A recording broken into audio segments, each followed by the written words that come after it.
Most people think strength is about how loud you can be, how fast you can win an argument, or how easily you can prove a point. But the truth, real strength is silent. It's calm. It's the ability to stay centered when everyone else is losing their minds. That's emotional intelligence, the secret power to control what controls you. And today I'm going to share 5 powerful emotional intelligence tricks that will completely shift how people see you, and more importantly, how you see yourself. These are the silent skills that make people respect you, trust you, and follow you without you ever having to raise your voice. Let's be honest for a second. Most of us are emotional reactors, not responders. We live life on autopilot.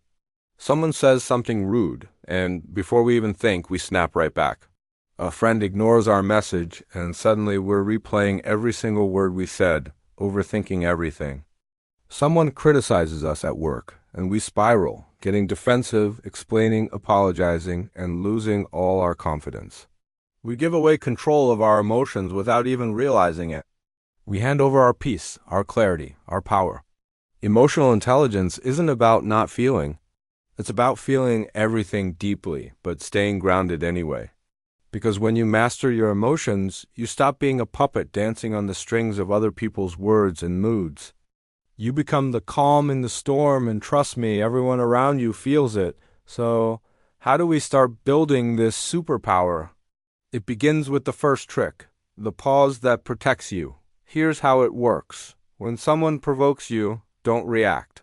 Just pause. That silence becomes your shield. You don't have to reply right away. You don't have to prove anything. Just take a slow, deep breath. In your head, silently count to 3. Let that initial wave of emotion settle before your words do. Because of that precious pause, you take your power back. Emotionally weak people explode instantly. They're predictable. But emotionally intelligent people, they respond with precision and intention. The moment you master that pause, you stop being predictable. You become an unknown quantity, and people start respecting you differently. They can no longer push your buttons because you've taken your finger off the trigger. Next, trick number 2. Learn the art of reading the room. Emotional intelligence isn't just about managing your own internal world. It's about understanding the emotional landscape of others, too. Every single room you walk into has an energy. Sometimes it's tense and heavy. Sometimes it's warm and inviting, and sometimes it's just plain fake. Most people walk into a room and just start talking, completely oblivious to the emotional temperature. But the emotionally intelligent person, they walk in, and for a moment, they just observe. They listen. They adapt. They instinctively know when to speak less and when to listen more. They understand when silence actually says everything that needs to be said. That awareness, that subtle reading of faces, tones, and the unspoken pauses between words is what makes people feel like you truly get them.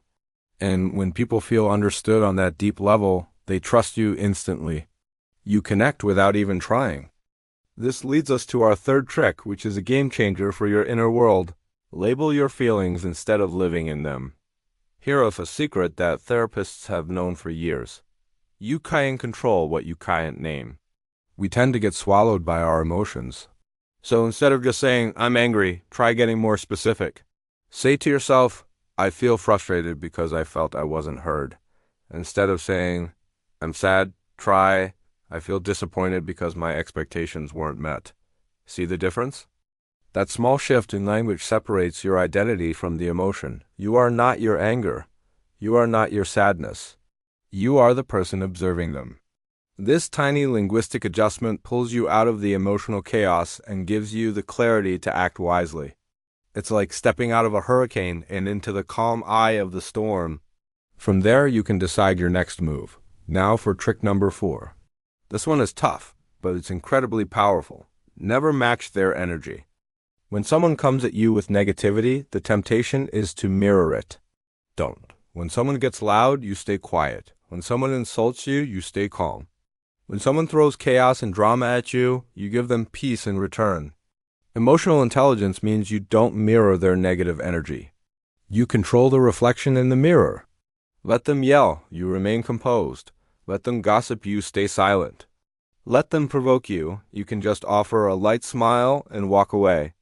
The more you do this, the more people around you realize you're not playing the same petty games. You've evolved past that. You're operating on a different frequency. That unshakable calmness, that's what real deep confidence looks like. It's magnetic. And finally, trick number 5. Choose understanding over judgment. When someone hurts you, your first instinct is to build a case. They're wrong. I'm right. It's a natural defense mechanism. But emotional intelligence invites you to ask a different, more powerful question. What pain or fear made them act that way? This doesn't mean you excuse or accept bad behavior. Not at all. It simply means you understand that hurt people hurt people. People project their own wounds onto others. Angry people are often carrying deep hurt. Arrogant people are often profoundly insecure. Cold, distant people are often protecting something incredibly fragile inside. When you start to see beyond the surface behavior to the wound beneath, your heart softens, not necessarily for them, but for yourself. Because understanding the root of others' actions frees you from the burden of their negativity.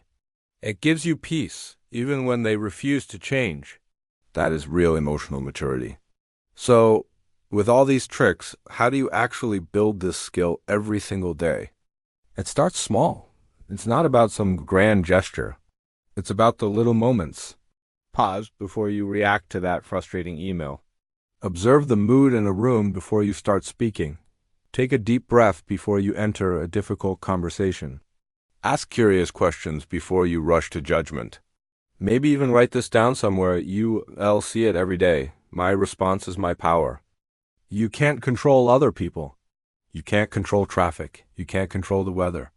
You can only control how you show up. And once you start responding with calm, with clarity, and with real intention, everything in your life begins to change. People who used to manipulate you suddenly can't anymore. Situations that once triggered you into a spiral no longer have that power over you. And life starts feeling lighter, not because the problems disappear, but because you stop letting them control your inner peace. Emotional intelligence is not a skill you just learn once and then you're done. It's a daily practice. It's catching yourself right before you react.